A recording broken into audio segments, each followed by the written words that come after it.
Anyway. All right. Yeah. So thanks everybody for tuning into this. I'm pretty excited. Emma has graciously agreed to be my first victim in this evolution happy hour series.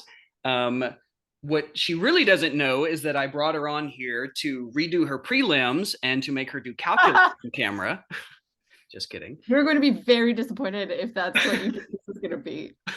I have very effectively forgotten most things that I learned. Oh my gosh. I absolutely have as well. I think I was the smartest I've ever been right leading into my prelims.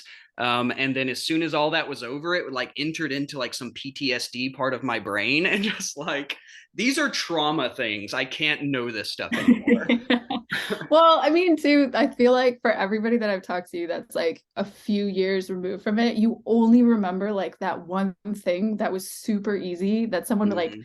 gave you continual prompts and you were just Yeah. like deer in headlights, like, Yeah. Yeah. you're gonna have to tell me because I can't, you Yeah. know? So for a little context, when you're getting your PhD, you have to take a preliminary exam. And despite the name preliminary, it's actually the worst thing you have to do, way worse than your actual dissertation defense, because you effectively have to answer a bunch of questions that are like general ecology, evolution, biology questions from a panel of scientists that are like there to make you feel this big, right? And it's like the most anxiety that I think most graduate students have, right, is like coming up to prelims. Yeah, like two things that have been said to me is like one, it's sort of like an academic hazing ritual. And I say that in the lightest terms because it is done as like a way to like push your knowledge forward, but it is very stressful because people who do like PhDs are A types, right? Mm-hmm.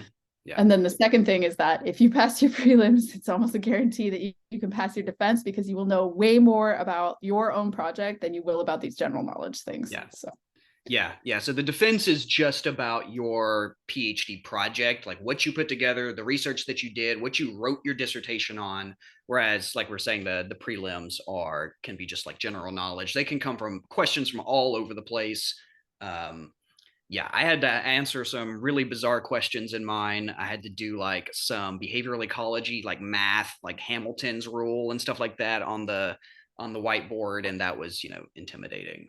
So Um, I did mine in September of 2020. So I did not have to do anything on a whiteboard because actually. you did I yours did on all of Zoom. mine like over Zoom. Yeah, lucky So you.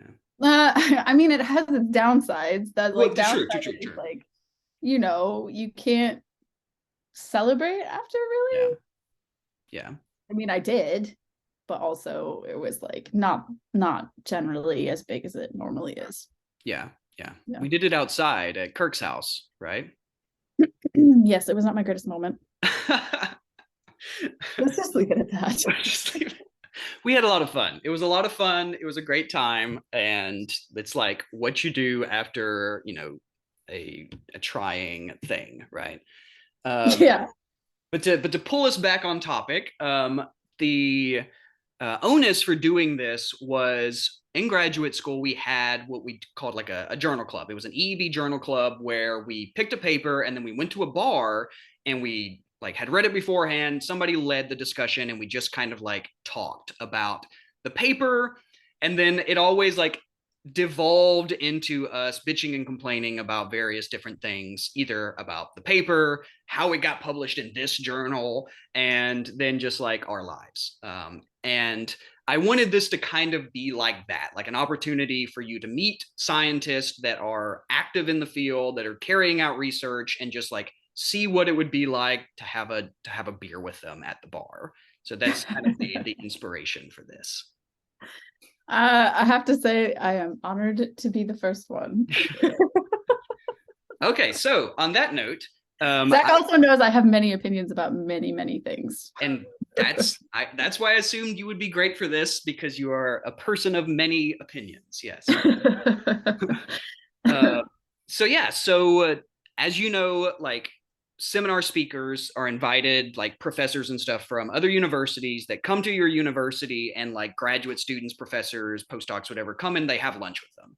And if you're having lunch with them in a big room, then usually what you do is you go around and everybody gives their like 2 or 3 sentence spiel about who they are.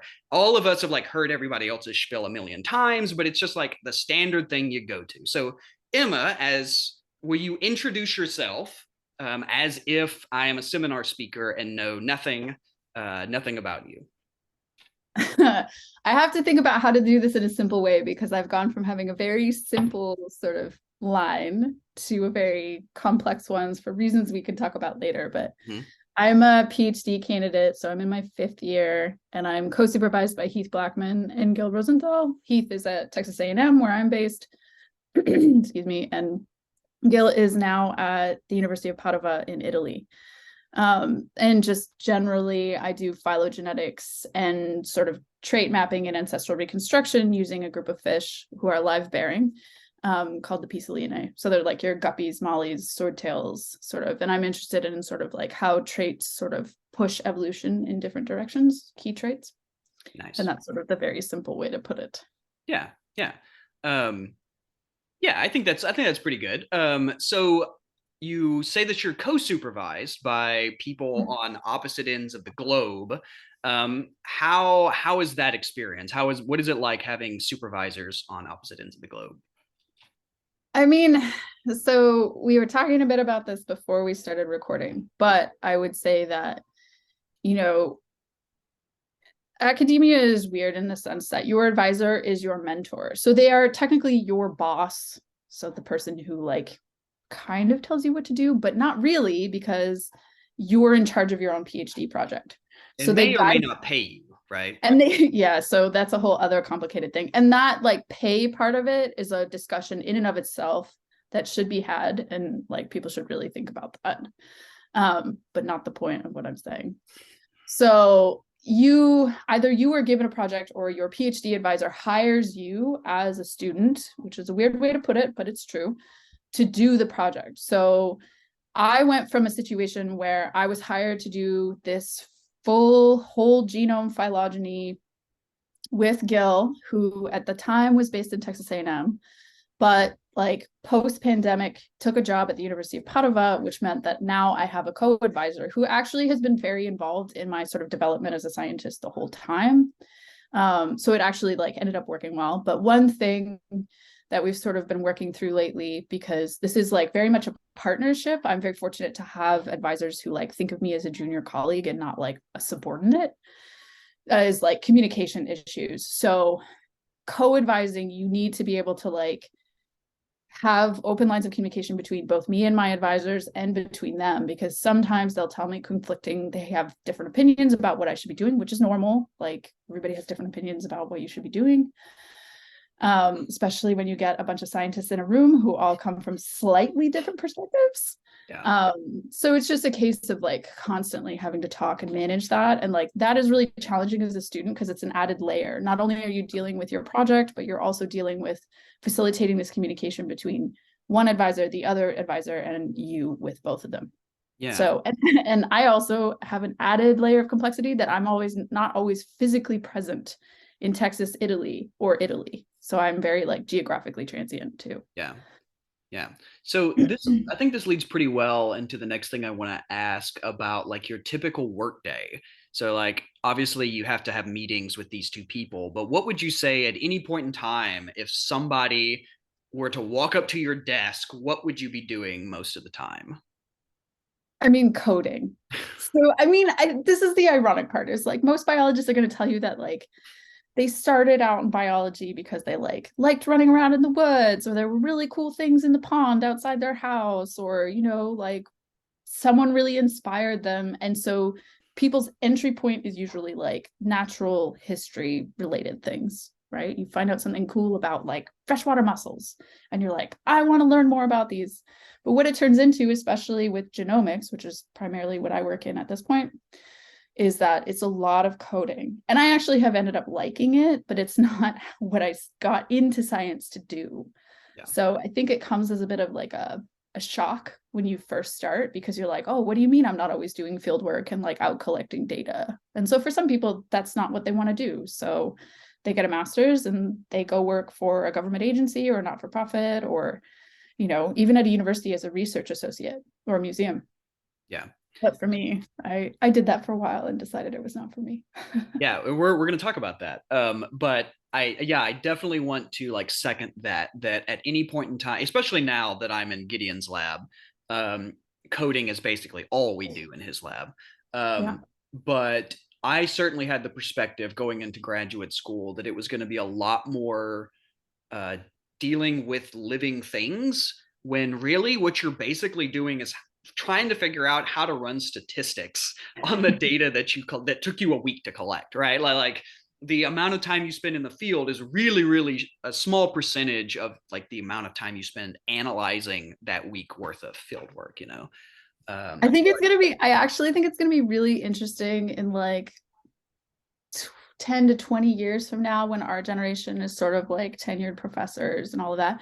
I want to do like a massive survey to see what people's health problems are, because I suspect that a lot of the health problems are going to be like sitting still for too long. Like, I just spent some time in Italy and Gil kept telling us to get up so we didn't get thrombosis. Like, yeah.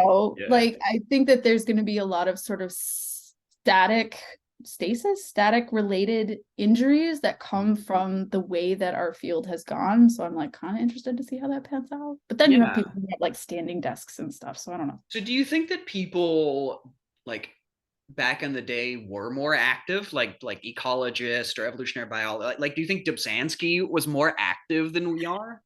I mean, I don't know. He probably kept journals, but I don't know if each journal was like January 5th, went for a walk, did some Drosophila stuff. I don't know what, I actually can't remember what Dobzhansky did, but Yeah, I yeah, see yeah, Drosophila, Drosophila.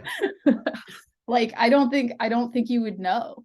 yeah, The problem is like to be able to measure it, you don't really have a baseline, right? yeah. So, I mean, you could survey the people who are tenured now, who would be like Gen X and baby boomers, Hmm. and say like, what are your health problems? Like, how often, how long do you spend sitting? But those professors are also dealing with sort of like the managerial and administrative weight that like Right. we would be dealing with, Yeah. or we might be dealing with more. Yeah, that's true. So like even if we did more field work than what we really do, by the time you're tenured, you have so much like administrative bloat that you have to deal with that you're going to end up sitting at your desk anyways, right? I think about like my advisor in grad school, Mary Wixton, who is like a classical carcinologist, person that studies crustaceans, and she was Which very is, I have to say, is one of the like sweeter like ologist names. And people always think it has to do with like cancer. yeah, It's yeah. because the crab is cancer, right? It's because, well, the crab is cancer, but it's actually has to do with carcinogens. I can't even say the word now. Where you You've form a been sitting at a shell. computer too long, Zach. Exactly. I can't even say the word. But yeah, so she's very active, right? So she goes out to the field like several times, like at least every weekend she would be down in the field collecting and stuff. So in her line of work, it's a lot more active, I feel like, than people that do genomics and genetics. Um, I yeah. mean, maybe it's different in ecology, but like even ecologists spend a lot of time sort of wrangling stuff in R, right? I think they have, again, like field seasons where maybe they're active for a month, but then they have to go back and analyze really messy data sets. But I guess genomics data sets can be messy as well. But like my gosh, ecology data sets are like notoriously messy. Um, I mean, yeah, all my experiences with genomics, and I think that genomics is nearly always a shit show. So, and we're gonna I mean, I want to you talk could, about that as okay. well. Yeah. So I feel like maybe I should caveat that with like it's a little different in the sense that like with ecology, you're collecting like whatever data points. You're like, okay, the water is this temperature at this day, at this time, and you do that, I don't know, 5 months in a row for Yeah. some reason. For me, it's like I right now I'm working with like Illumina, so short read data. So I get the whole thing back as like a forward and a reverse read, Mm-hmm. or forward and reverse reads times 4 lanes. So you have to go through all the steps to be able to process that. But at the same time, like I've already written that. So I just like slot it into the script Yeah. or like run the script and it does the basically I'm working right now because I'm running like 3 things on a server. Okay, so hold on. So you're probably speaking Japanese to people that would be watching this right now. So and you talk about like just sending it through like a bioinformatic pipeline, right? So can you like in simple terms walk through basically from extraction to when you can actually analyze the data and just like really like basic, this is how it works. Did you see I took off my earrings for that? I saw, yes. um, okay, so yes, you're right. It's a lot more complicated than I'm making it seem, and I'm also using a lot of very specialized language. So essentially what happens is, or I can describe what I do. Other people might have slightly different approaches. Yeah, sure. But essentially, because I'm building a phylogeny or like an evolutionary tree of this group of fish, the easiest way for me to get tissue is either to collect it myself or to like go to museums and say, I like, there are online databases where I can search what museum has which thing. And so I could email the curator directly and I say, hi, I'm so-and-so, I work on this. I see that based on this database, you have this fish, can I have a sample of the tissue? And the really cool thing about museums, and the thing that I really love is, at least with natural history museums, is if you request something, it's kind of in their mandate to give it to you, unless it's being used for some specialized reason, or it's really rare, or there's some specific reason why they can't give it to you. So they will like, normally, this isn't always the case, but they will normally like pay to mail you the tissue and you get all these forms and all that. And then you go through a DNA extraction. There's a bunch of different ways you can do a DNA extraction. But it's just basically following a recipe and a bunch of chemicals to pull the DNA out of like the tissue itself. Mm-hmm. And if anybody's ever done that like strawberry experiment where you like, have you done that, Zach? I can't remember exactly how you do it, but it's really simple and they do it in elementary schools. And there's so much DNA in like strawberry cells that it's like this little white clump at the end. Wow. It's really, really cool. Huh. So basically it's that, and then I just send it to a sequencing center. And so the sequencing center sequences it the way that I ask them to. So what I'm doing is short read data. So you take the whole genome and you like cut it into tiny chunks, which makes it slightly easier to sequence. And then each chunk is sequenced however many times you ask the sequencing center to do it. So for me, it's 25 times. So each chunk is sequenced 25 times. And then also each of those, like, this gets, I'm not going to talk about this because it gets into like sort of technicalities that like, don't really... So like, what's the importance of sequencing it many times? I think it's basically you're trying to make sure that when you sort of call like different genes or different like what we would call single nucleotide polymorphisms in the reference genome, so you would align to a reference genome once you have your sequences in order to be able to find differences between your focal species and the reference. Mm-hmm. You're essentially trying to ensure that, like, statistically speaking, the base that's identified as being different in your focal species is actually true. So the more depth you have, the more likely it is that you will call that, we call it calling, mm-hmm. call that accurately. And so it's not like an error or like a mistake that the sequencer made. Yeah. No, not at all. Yeah. So you do it on purpose. Mm-hmm. But depending on, I mean, the other reason you do it is like I work with tissues that are old, quite frankly. And so sometimes it's always better to extract from new tissues because your DNA is going to be more intact. It hasn't been through like freeze-thaw cycles, which can actually fragment the DNA. Mm-hmm. And so I work with old tissues. So sequencing at that depth also ensures that I actually get data, mm-hmm. as opposed to just not having anything. And even with that, there's a couple of species that I've sequenced that just, I won't have a genome from them. That's just the way it works. Are you doing like the entire genome, or are you like reducing, like, are you only cutting up parts of it and getting like half of the genome back? Or do you intend on actually getting like a full representation of the genome? Well, as of 2 weeks ago, I finally have all my data. Yay. It only took 2 years, but it's whole genome. Okay. So, awesome. but since, I mean, do you want me to talk about like genome assembly and how that works? Absolutely. Yeah, let's do it. So, I mean, since I'm using this, what's called short read data, I can do what's called scaffolding. So you can assemble sequences using sort of an algorithm, and there's a bunch of programs to do that. So you can assemble like chromosome-like sequences, but you cannot assemble to chromosome because you don't know anything about structure, mm-hmm. which is really important and can actually affect sort of, physical characteristics or morphologies that you see in a living organism. And so in order to be able to fully assemble a genome to chromosome, you also have to do something called long read sequencing, which is basically you take the DNA and the sequencer reads one nucleotide at a time through the whole genome. Mm-hmm. So you would have one long string And then you would also have the short read data. And then you do some other sequencing on top of that in order to identify like expressed genes. Yeah. Yeah. But Like I'm not doing any of that. Sanger sequencing was like the old way of doing long Exactly. sequencing. Yeah. Yeah. Terribly expensive for doing it that way. So yeah, like and I guess another like interesting point is in terms of like the short reads is that you're trying to like compile them to build contigs, right? So like you might have like overlaps of the reads, and so like you're trying to find areas of overlap where you can like say, okay, this part matches this part because there's this overlap, so I can build them together. But in regions that are like highly repetitive, they don't, that you can't actually find where they overlap, right? Yeah. And so it's very difficult to like assemble at the chromosome level from short read data when a lot of the genome is repetitive. Yeah, no, I think that's super cool. Fun fact, a lot of your genome is repetitive. It's fun. Doesn't really do much. A unfortunate for genomicists that so much of it, like when we're want to assemble it, it's unfortunate, but yeah, no, it is a fun fact. So let's back up from genomes and talk about fish. So would you, well, first off, would you consider yourself an ichthyologist?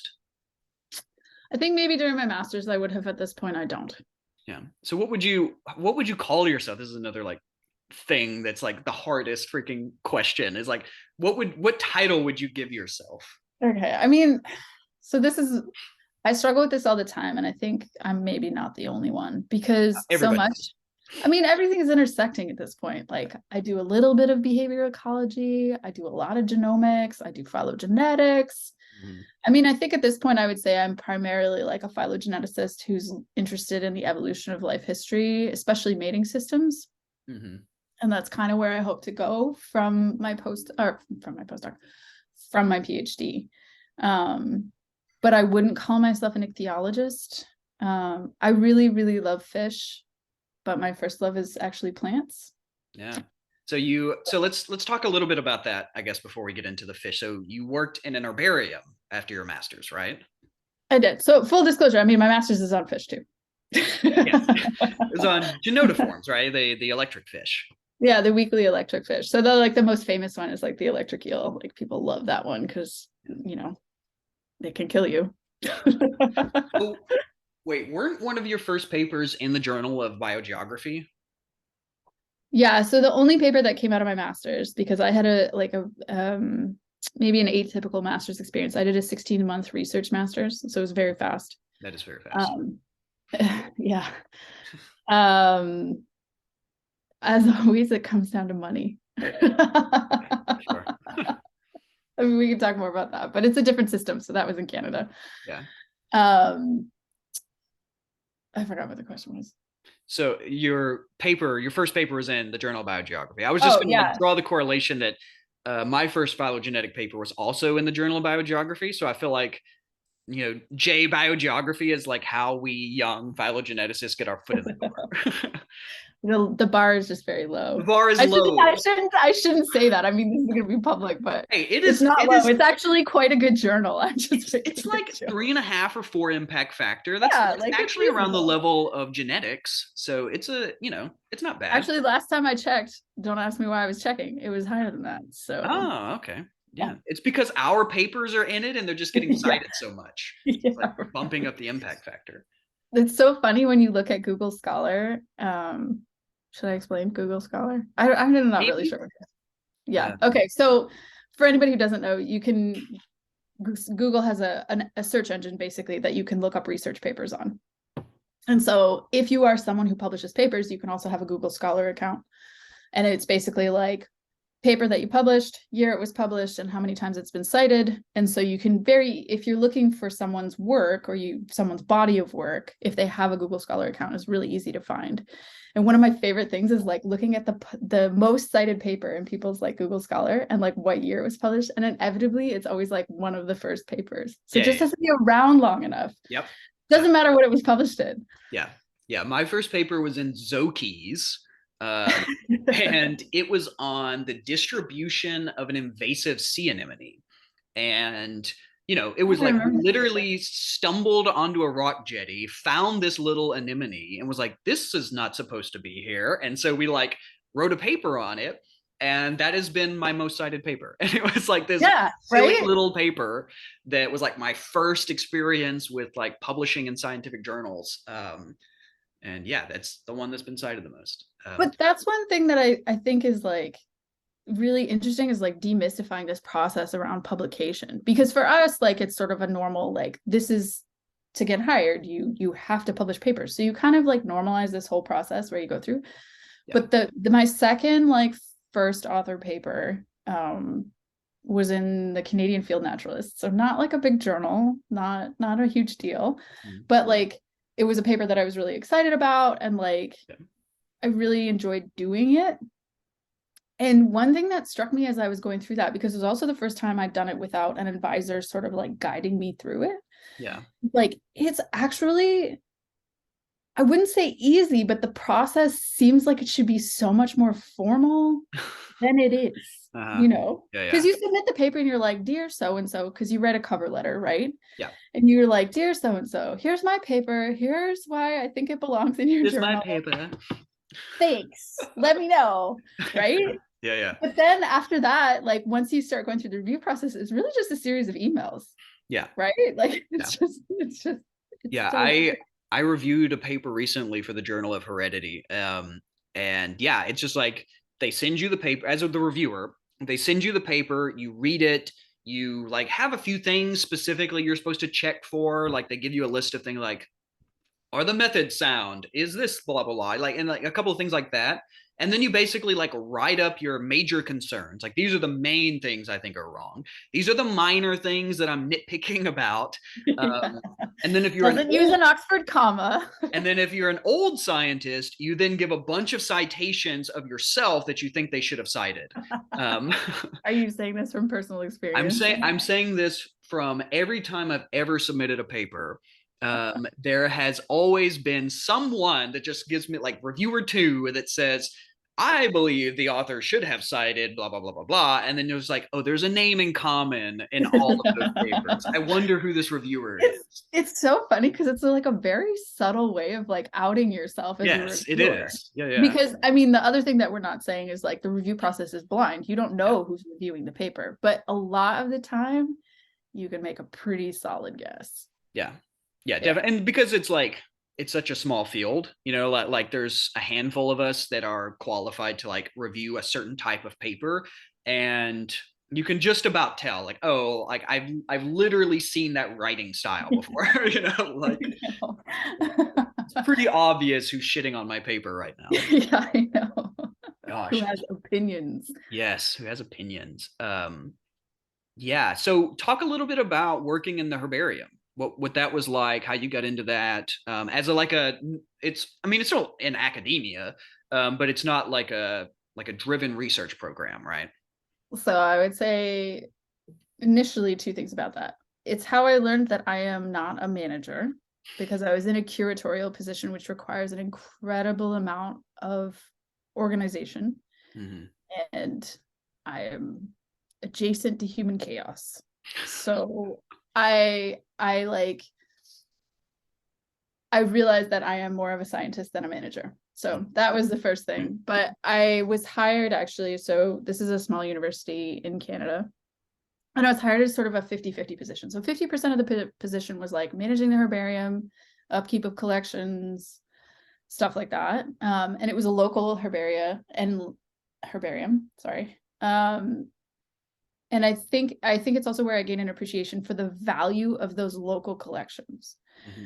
So this is definitely like a niche topic, but one of the things that's been happening with like regional sort of collections, be they mammalogy, ichthyology, anything like that, a lot of smaller universities maintain these collections because at the time, in the early 20th century, there was this huge interest in sort of natural history of local areas. So a lot of local universities would have these like, they would have a herbarium, they might have like a mammal collection, stuff like that. And there would be people, sorry, the cat just sneezed. And there would be people who were like hired specifically to manage those collections. As universities are sort of consolidated and become more like businesses, people tend not to see the value in these sort of like long-term data sets. So, you know, you hear stories of like they need the space. The administration decides someone needs the space and they kick the herbarium out or the collection out, and all of it goes in the trash. Yeah. Which to me is like, it kind of hurts because those long-term data sets have such value. Yeah, there was I was looking at applying to a job. I think it was in Central Florida, and one of the things I read was that they had recently purged their collections. And like you can kind of go back to the paper trail and see where like they were initially announcing that they were going to have to get rid of it, and they were like somebody please desperate for some Yeah. places to take the collections, and they were like if people don't take these, we're just going to put them in the dumpster. And I was just like, that's terrible. Like, like we went out and pickled thousands and thousands of living things for like study, like to like benefit human knowledge about the natural world, and then we just threw them away. Yeah, no, that's a gut punch. That's hard to swallow. And I mean, there's like, I struggle a lot with poorly organized collections too, or poor data tracking, because so the object or the thing, whatever that is super valuable. But if you don't have good records keeping of that thing, it has no scientific value. So if you collect, like, I don't know, for example, there's a flower called bloodroot, which is really beautiful, it's all throughout sort of the Northeast and down, I think, into Missouri. Mm-hmm. It's a perennial, comes up for a couple of days in early spring. It's like one of the earliest spring flowers, kind of uncommon at this point with climate change and everything like that. If you collected one of those, which by the way, don't, because I don't think it's legal in most states. I'm gonna have to look at a picture of If you this. collected one of those with a permit and didn't write down where you found it, who collected it, the habitat, anything, like those are all data points that people can use to sort of like forward knowledge. It's useless and it would end up in the trash anyway. Yeah. So like collecting things is fine. I mean, actually, I have some opinions about that too, but collecting things is fine, but you also need to have good data management. And so that's like sort of come full circle. Yeah. I sort of realized while I was working at Lakehead, which is the university I was sort of the like herbarium curator at, because this was one of those regional collections, that I am much better at asking the questions and answering them than I am about managing the data. Yeah. And I think that like those are important things to know about yourself, right? And like I loved that job, but the people doing it now are much better suited to it than I was. So yeah, no, I recently actually stole your copy of Steinbeck's Log from the Sea of Cortez. I don't know. I know. You also have my copy of Neuromancer. I do. They're right there. I have them both. Thanks. I will. You'll get them back eventually. But so I have, full disclosure, have 2 copies of the Log from the Sea of Cortez. Okay, well then you won't get this one back. I won't get that one back, and Neuromancer I already replaced because I assumed I wasn't getting it back. Well, there you go. So point being, I've recently actually read Log from the Sea of Cortez. And I was stricken at the collecting they did and how many organisms they took in the places they were. Like they just like hundreds and hundreds of organisms they took. And like thinking about how we collect today versus how they collected then, like we don't collect like that anymore. Like even when I would go to the beach to collect amphipods, which are there by the gazillions, I would only take the absolute minimum number that I needed, and then I would literally put these tiny little things back in the ocean. Like you just like there's no need to take more than you just absolutely need. And yeah, I often wonder about like these collections where like we could even go to the BRTC at A&M and you could see these giant jars just filled with crabs and stuff. And it's like, why do they take these? Why like nobody's doing anything with these? Like, why do they collect these things that are just going to sit here in a jar? That's a whole nother thing. I mean, the rule of thumb that I learned, and my first experience with a museum, like I started working with museums or museum adjacent in 2011. Probably tells you what my age is. Maybe not, actually. I don't know. Never more than 10%. Yeah. That was the rule of thumb. And even then, that's a stretch. Because you have to base it, like you have to know something about the thing you're going after. If the thing you're going after is like purple loosestrife, which is non-native, introduced, rampant throughout Eastern North America. Like people tend, like it doesn't matter as much, but you would still take it only 10%. Mm-hmm. If it's something like the blood root, which I was just talking about, you may not even take one plant. You might take a picture and geotag it, and that's Yeah. it. Yeah. Like I don't like the idea of collecting for collecting's sake, which I Mm-hmm. think is what happens to people, or historically, I think that's how a lot of people went about it. It was sort of an obsession. Yeah. And for me, I can't justify it. I mean, we live in the age of like the sixth mass extinction, global climate change. Like nobody really knows what the outcome is going to be, but we as scientists may as well try and help whatever's left. Yeah. No, I really want to believe that we've moved out of the age of mass collecting like that. That I hope nobody like goes out and collects hundreds and hundreds of lizards. You know, like especially vertebrates, like that the populations, if they're very large, that nobody actually collects like that anymore. I hope. I'm sure there are exceptions, but I hope that that's not what people are doing anymore. I mean, it's an interesting observation. I don't know anyone in my entire like scientific experience who's collected like that. Yeah, I don't either. I mean, like even like Dr. Wixton, who is from that time, she didn't even collect like that. Like she would never Yeah. take more than a couple of specimens, and only if they were like she hadn't found them before, and so they were like rare. And she was like, "Oh, this is something that would be important for the collection to have. We don't have one of these, you know." But it was never like I'm going to take, you know, every single thing I come across. Yeah. I mean, I should add too that like my experience with museum related ichthyological collecting trips, those tend to be a catch-all. So you don't take very much, Mm-hmm. but it's not usually you're going after like a small set of species, but because you want the data, you would take anything that you caught with them. Yeah, yeah. So that's maybe something that like is sort of adjacent to that, but still not the same thing because the like I mean, the fish that I work with now and the fish that I have worked with in the past are like, they don't exist in like these massive bodies of water. It's not like you're trawling Yeah, for them. They're yeah, like dip net type deal. yeah, yeah.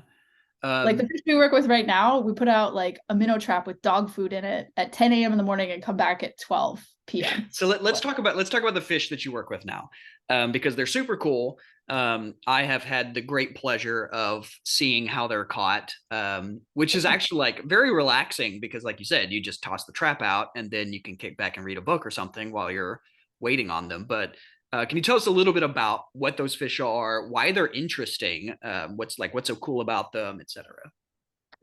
So, I mean, I think most people will have had some experience. If you've had fish, you know about mollies and swordtails and guppies. So these are all in this group. What I mean, one of the reasons they're in the pet trade is because they're easy to breed because they lay eggs. They carry their young inside of them, which is pretty cool. I think like starting this PhD, I was like only like I feel like I was taught like placenta is like a mammalian characteristic, Mm-hmm. or maybe I just learned what I was taught incorrectly or made an assumption.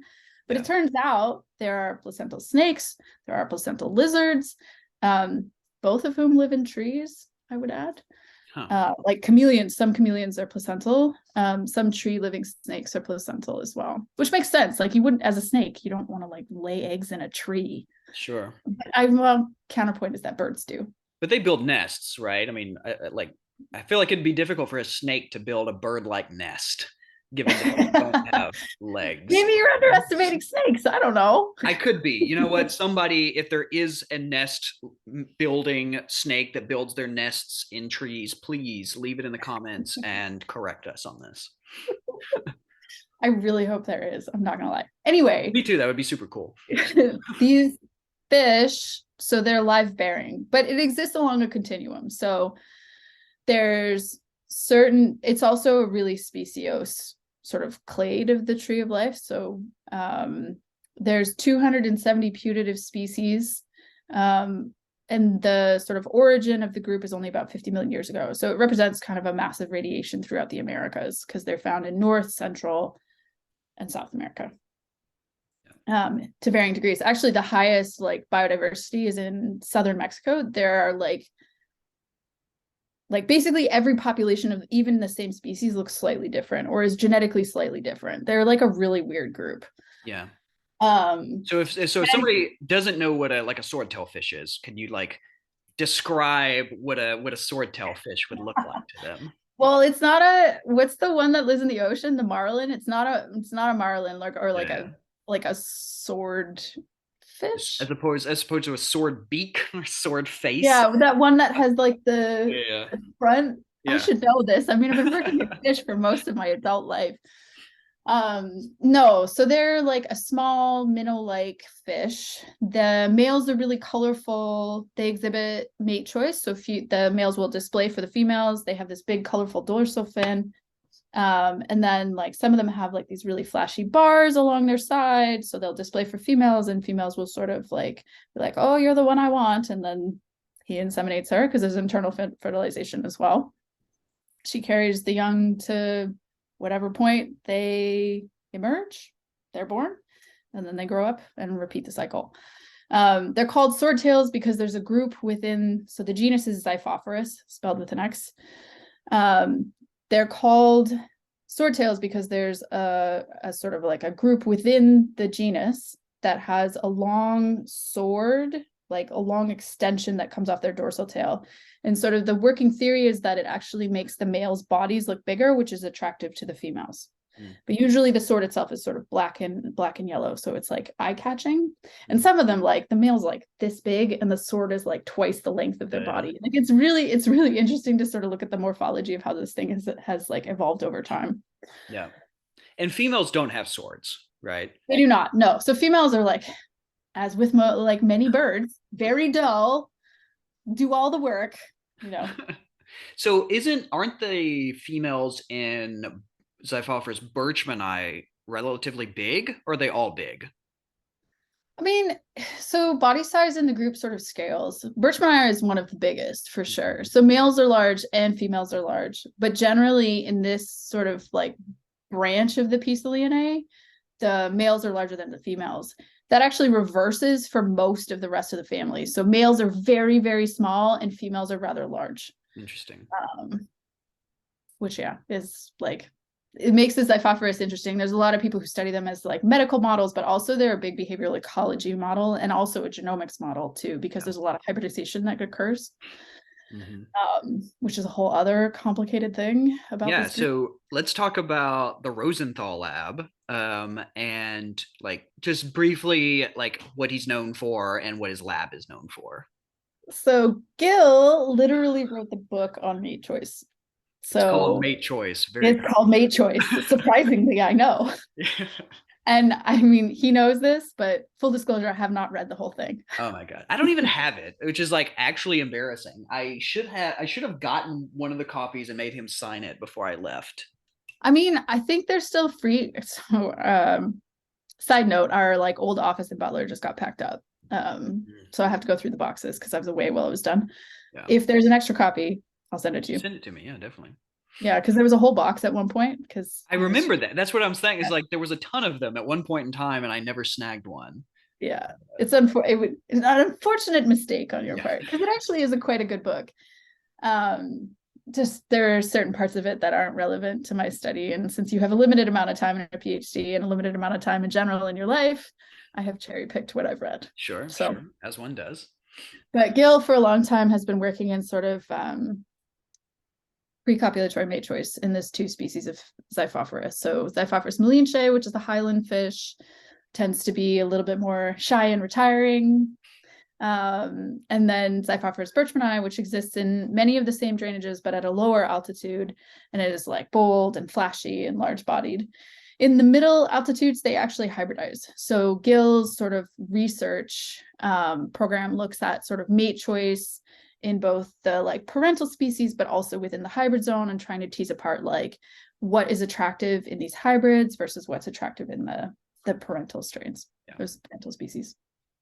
Yeah, and that spawned like other research labs, right? Like if you think about like Molly Schumer's lab, I know like Peter Endofaldo has also has appeared at least on some of these papers as well.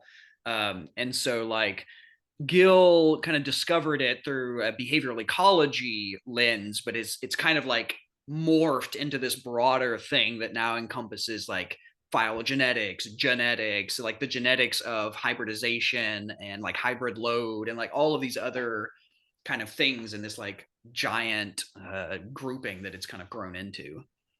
Yeah, so I have a lab mate currently who works on sort of inbreeding and mate choice related to inbreeding and inbreeding avoidance, especially in the highland species, which tends to have a smaller effective population size. And then I have another lab mate who is working on actually like personality syndromes within the parental species and then the hybrids. Mm. So the Malinche, like I said, tend to be a bit like shyer. And part of it, the theory is that, and Paola would be a much better person to talk to about this than I am. Part of the theory is that it has to do with sort of environmental characteristics and like predator threats.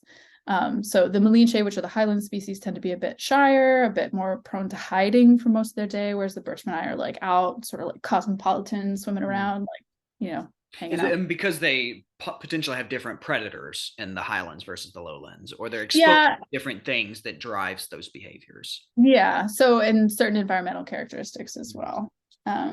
She has a really good slide when she gives a talk that sort of outlines like what the differences between sort of the highland areas and the lowland areas too. Yeah. In terms of like sort of, I was gonna say limnological, but that's lakes, whatever the riverine equivalent is, sort of the Yeah. riverine characteristics. Yeah. Yeah, no, that's super cool. So, what initially like attracted you to Gil's lab? What made you want to join his lab to do a PhD, coming all the way from Canada?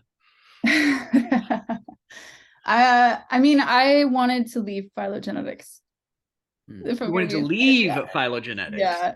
Well, he has a behavioral ecology lab, so I was like, this is a logical choice. I'm so, I want to keep working with fish, yeah, yeah. even which is a weird decision in retrospect because I think I'm gonna go back to plants after I'm done, but Mhm. whatever, doesn't no big deal.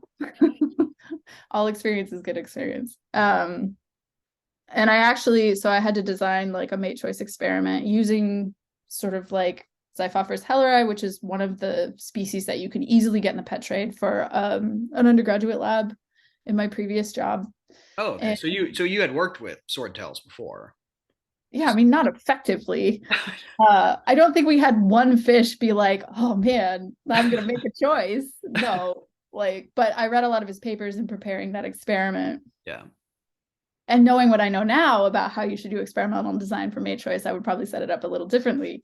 as one does. Um, but I knew I wanted to go back and do a PhD. I've always wanted to go back and do a PhD. But after I finished my master's, I was incredibly burnt out.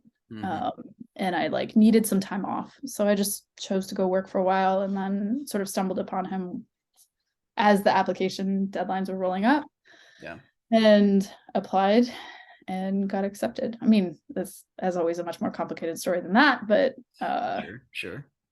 that's pretty much it. And then I deferred for a year. Yeah.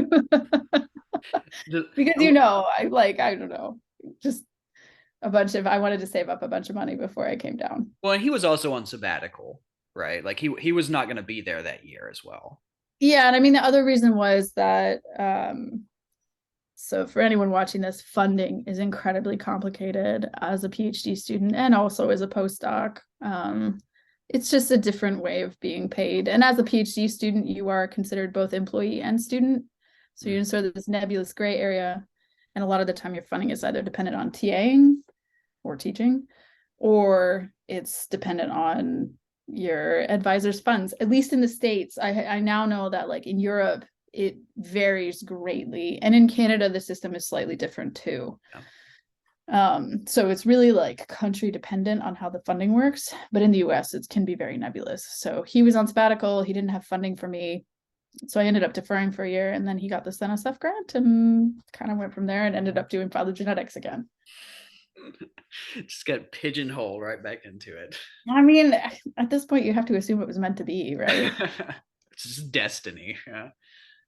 Okay, so I want to talk a little bit about um, like about the role of women in science. I'm really interested in your perspective on this, and I think people watching will be as well. So especially in the case of like ichthyology. So you've done fish now in two, like both in your master's and in your PhD, which has included some field work as well. And so unlike mammalogy or ornithology, where that tend to be a little bit more balanced in terms of men and women, the ichthyology world is not, right? It's like very male dominated. So like, can you tell us a little bit about your experience as a woman scientist in such a male dominated field? So the first thing that I'm going to say is that, as Zach knows, I am very blunt and also like have no problem sticking up for myself. So my experiences may not be reflective of everybody else's. But I would say, having said those two things, it probably indicates a little bit about what that experience has been like. I think that if you are not a privileged, non-first gen white male, anything that you do in science, regardless of your background, requires you to advocate for yourself. And it is exhausting. Yeah.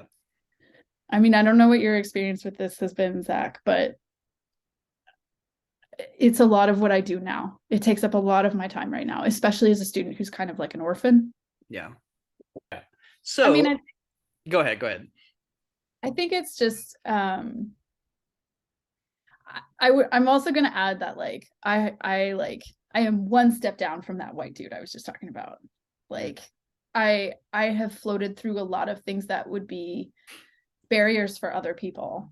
But that being said, like I think one of the reasons why I chose not to continue in more of like a hardcore ichthyology area is because I felt like during my master's, it is like there are just sometimes you just want to talk to another woman. Like, and that was not my experience. At one point, I was the only woman in my lab. Mm-hmm. And of course, you have friends outside of your lab, but you also want to be able to talk about what you do. Yeah. And so some of it for me was like, one, having to advocate for yourself is like, it is exhausting and it is an extra burden. Yeah. So like whether you are like POC, queer, LGBTQIA, and you're in an environment that's dominated by another, well, usually like white supremacist environment, like to Yeah. put it harshly, No, yeah, definitely. you are constantly having to say, no, that won't work. And Yeah. this is why, and this is why we need to change it. And that is an extra burden that I think that some people don't feel. Yeah. And so, you know, it got exhausting. And so I think one of the reasons why I took a step towards behavioral ecology, or attempted to, was because I saw it as more of a place where I could like deal with less of that. That being said, you never truly escape it. Yeah. And like you have peers who help you through it. Like honestly, the most solidarity always comes from your peers in grad school, whatever the issue is, quite honestly. Yeah. Like I've never experienced anything like that before, and I doubt I ever will again, because once you get out of it, it's a little different. Yeah. Having left grad school once already before. Yeah. What would you say, like, if for a woman that's interested in graduate school, what would you tell her to look out for? Like when she's going to apply to labs, what advice would you give about like take care of yourself? These are the things to look out for in a lab that like I wouldn't even think about, right? Like I would apply, not even see those red flags because I'm a white guy and I just like would not even notice. What kind of advice would you give to a woman that would be obviously coming at that from a completely different perspective? I mean, the same advice I would give to any grad student: you need to talk to the people in the lab and you need to talk to them without their advisor present. Yeah. First of all. The other thing is, and I have had this discussion with students that I have like mentored or mentored adjacent that are going into grad school. Of course, like you want to go to a prestigious program. It does help. Whether or not we like to admit it, there is sort of like a pipeline. Yeah. But it's far more important to be in a place that, one, you are happy and like you can do things outside of science, because you do need a balance. You can't just do science all the time. Mm-hmm. And two, your cohort is the most important thing. Your peers are the most important thing in that program. Like, I'm going to be honest, I don't really like College Station, Texas. Nobody Like does. Nobody does. it is a suburb without a city. Yeah. Brian is like it is a very strange place. Um, but the people who are here with me make it worth it. Yeah. No, You I, can, I I would yeah. second that like 100%. I think that as difficult at like I was first generation, like my mother had a bachelor's degree. She was a school teacher, but like I had nobody who had been to graduate school. So this was like completely new to me. I had no idea what I was getting myself into. And I remember like having incredible imposter syndrome the first, like to this day, actually, like in reality, It never goes away. That's it what never people goes keep away. telling me, and it's so terrible. Yeah, it never goes away. You never feel like you're good enough or that you're smart enough. And the only way I think I've ever been able to like get over that feeling is peers. Is like the people that are around me and are like, dude, I feel that way too. It's cool. like it's okay. Nobody knows everything about everything, and we don't expect you to. And the most important thing is like, are you willing to learn? Are you like passionate? Do you like, are you into this? Is this something that like makes you happy? Like, and like if so, then like you are where you need to be. If you are not happy and like what you're doing, then like don't drudge yourself through it because you think you have to. You know what I'm saying? It's not like a slide on your character if you decide you don't want to like continue with this. And yeah, No, no, like and definitely anybody who looks down on you for deciding to get a master's instead of a PhD, like fuck I them. Not really, worth I your time. really hate that term mastering out because you still get a master's, and a master's is nothing to scoff at. Like No. that's a graduate degree. That might even help you get a job more than a PhD. Like PhDs pigeonhole you somewhat. Yeah, like if you're, if you want to go work in like nonprofit and you're interested in like running, I don't know, like a field research program, if you have a PhD, that's probably they're going to be like you're overqualified for this kind of thing, right? Like they're not going to give you the position because you're like they're just going to leave this in a couple of years kind of thing. But if you have a master's, they're like, "Oh, this is where you want to be because this is the degree that, fits this particular career." Yeah, no, I agree 100%. So I think we're at 40, 50 minutes. So what I want to do is ask a couple more questions that I really want to get to. Okay. Um, and one of the things that, like, one of the common tropes is my parents don't know what I do. And You know, I'm going to send this to them and be, if you ask me to explain it and be like, this is what I actually do. no, I absolutely. So it's a common thing. We always say this that like our parents never know what it is that we do.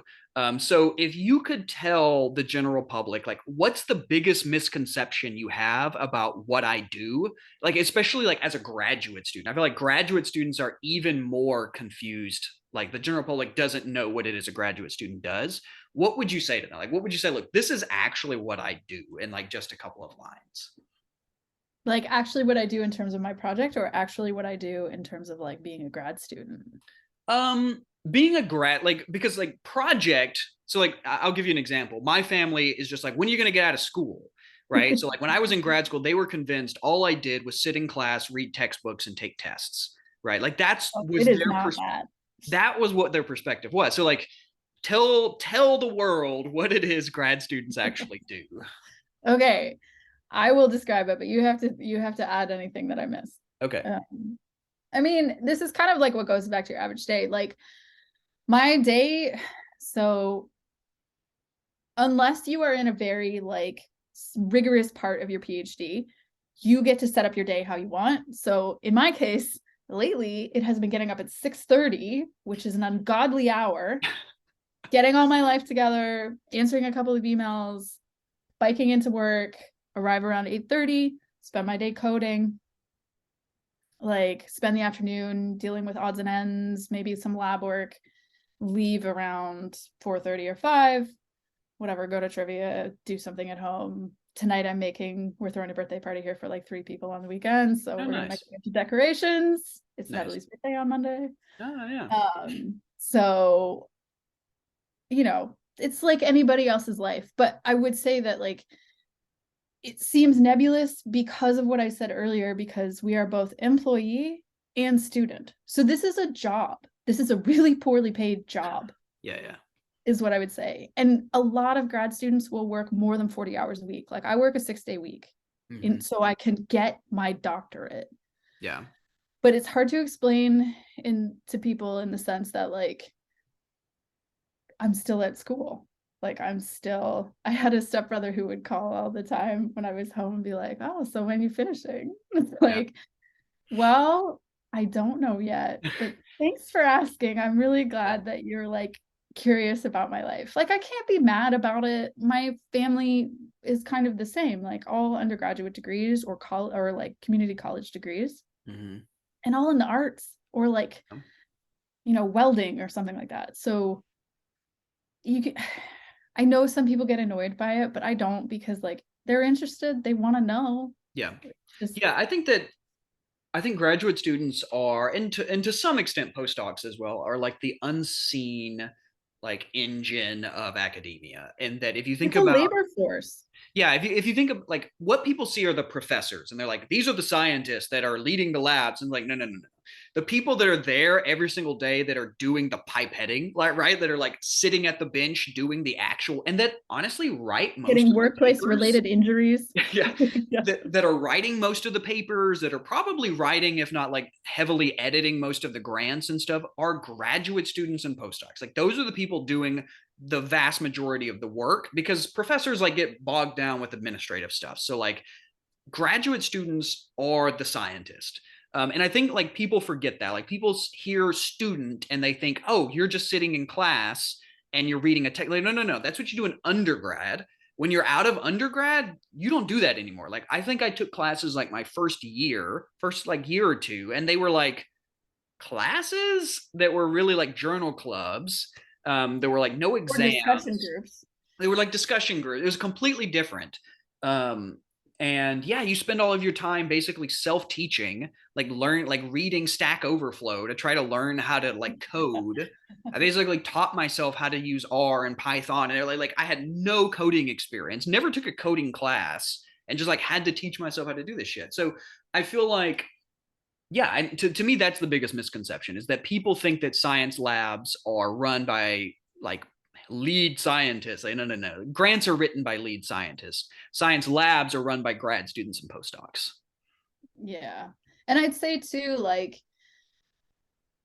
the rule of thumb is that if you need something technical, help with something technical, you don't go to your advisor, you go to the senior PhD student, Yeah. because they have been through it more recently. And half the time when I ask like, professors, like, I don't know how to do X, Y, Z, whatever. I don't know how to do this thing. They're like, oh, well, go talk to my postdoc, or go talk to postdoctoral research fellow. I don't even know. It depends on like how you like where you got the job. Yeah. Anyway, go talk to so and so who's in their 6th year of their PhD. They've done that. Yeah. They know how to do it. Yeah. So you learn so much from your peer group. Yeah. Like your advisor is there to teach you how to like navigate the system and to help you through that, and to provide you like sometimes emotional support, sometimes scientific support, depends on your advisor's style, because they run the gamut. Yeah. But you learn the most from your peer group. Yeah. I know that's not what we're talking about, but it actually like boggles my mind. Like the workforce are the PhD students and the postdocs. Yeah. And we don't talk about that ever. No, we don't. And like that's why to me this is like such an important like component of this, like removing the veil about how science really works, is it's driven by graduate students and postdocs, more often than not. Okay, so last thing that I want to ask, if you hadn't become a scientist, what would you do instead? A writer. A writer. I happen to know this. You were originally is it English major? Yeah. And this was in your undergrad, right? Yeah, so I had an honors in English with a major in biology. Yeah. So why science instead of literature? So when I applied for a master's, being the young naive woman that I was, I actually only applied to one. So I mean, the way that people are told to do grad school in science is you apply to a few different programs and you get into the one you get into. Me, knowing nothing, applied to one lab Mm-hmm. and a master's in journalism because I wanted Oh, to do okay. journalism. Actually, I did not know that. I never knew that you applied for a master's in journalism. Yeah, I'm well, learning something myself right now. my plan is that I would get rejected by one and wouldn't have to make a decision. Ah, okay. It did not work out that way. I got accepted to both, which always sounds like a backdoor brag when I tell this story, but that's not really how I mean it. No, it's like Russian roulette, but there's two bullets, right? Like Yeah, exactly. yeah. So then had analysis paralysis, like couldn't make a decision for weeks because it, like, you can make light of it, but it actually is kind of a life-changing decision. No, absolutely. Yeah. So the idea was is that I can always write, but I might not have another opportunity to do science. Mm-hmm. And I still question whether I made the right decision, quite frankly. Don't we all? I've like long said my goal as a little kid was always to be a writer as well. I loved reading. I was an English major originally as well, and I was like, one day I'm gonna grow up and be like Stephen King. And then I was like, wow, this is actually really hard. Like breaking into the literary world is very hard. I actually found science easier to get into because like there's just as much rejection, but like there's a little more support, you know. So yeah, no, I totally get it. Yeah. I mean, Okay. it's like, but okay, I just want to say, Yeah. Gil, my advisor, told me when I interviewed and when he asked me about like my background and what I wanted to do, when I said my other option was being a journalist or a writer, because I wanted to do journalism, but also write. Mm-hmm. He said that that was his ultimate goal too. He had to make a decision between being a writer, a scientist, and he chose a scientist. But then he wrote a book, so you could still do it. I was fixing to say, like, it's not like you've closed the door on being a writer, because like a lot of scientists, like for one, we do write papers all the freaking time, and if Yeah, you're but like that's a Gil, you can certain also kind of write writing. books. But it's Yeah. still writing. Like you're still like you can be a little creative. Like we have literally done papers together where we've been able to be a little creative with them, right? Yeah, fine. I still don't like any of your titles. Of course you don't. Of course you don't. All right. So I feel any like final after words? that little exchange, people are gonna look up like what we've written. Yes. And you know what? They're either gonna love the titles or they're just gonna shit on them like you do. And because there's no in between, there's no middle ground. You either love them or you hate them. I don't know. I'm a big fan of like a descriptive title. I want to know what I'm getting into before I even read the abstract. Yeah, I like artsy titles. I like something that's like snags your attention. Yeah, because you're like, what the hell is this about? I don't know. Read it and find out, right? Like that's the point. Okay, so any last thoughts that you want to share before I stop recording so that Natalie can come in and visit us? You're gonna have to cut that part out too. No, I mean, I like have more opinions, but it would fill an entire week's worth of YouTube videos. And I don't want to become like, I don't know, a YouTube personality. So no, I don't. I would say that like for anyone who's thinking about science, it's really challenging to do this to get a PhD, but it's supposed to be challenging scientifically speaking. And as long as you're excited about what you're learning, it kind of makes it all worth it. Like I've been incredibly lucky with my experiences. Even doing a PhD during a pandemic, even having my advisor leave, I've like had some like crazy experiences, which Mm-hmm. I would not have had otherwise. And like met some really cool people who I'll be friends with for the rest of my life. So Yeah, it's a good place to be. We should be paid more. That's the last thing. we should be paid more. Yeah. I second that. Okay, so thanks so much everyone for watching. I hope you found this as entertaining as I found it. Emma is always a delight to speak with. No one has ever described me that way. Everyone described you that way. Everyone thinks you're a delight. Yeah, so thanks so much for watching, and I will catch you all next time.